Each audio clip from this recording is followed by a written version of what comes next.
Dans le Grand Nord, il y a des choses assez positives malgré l'insécurité dans la zone. La zone de Tchabirimou, par exemple, va bientôt voir un repeuplement de gorilles des plaines. Donc ça, c'est un développement qui est important pour le parc.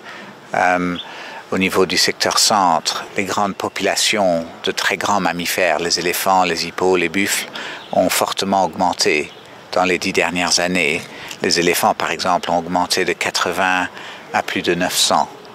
Donc ça, c'est encourageant, mais ça reste très fragile. Avec une situation de guerre, on peut perdre tous ces acquis. Et donc, on est très investi à essayer de protéger ce patrimoine congolais pour pouvoir relancer le tourisme après la guerre. Et puis dans le sud, évidemment, il y a la situation une situation de guerre avec la présence du M23. Nous n'avons pas actuellement une présence dans le Mikeno, où il y a les gorilles des montagnes, donc ça nous inquiète. Nous essayons de suivre la situation du mieux qu'on peut.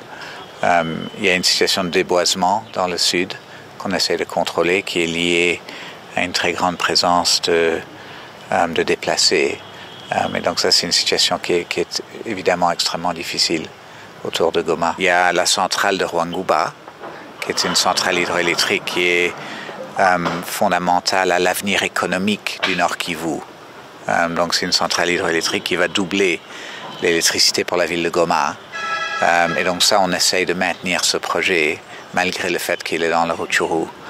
Et donc ça, c'est un projet de l'État congolais et qui est maintenu, qui devrait être terminé d'ici la fin de l'année prochaine. Donc ces projets de relance économique sont maintenus parce qu'on ne peut pas suspendre le développement économique à cause de l'insécurité. Il faut que le pays se développe, mais les conditions pour ceux qui sont sur le terrain sont très difficiles.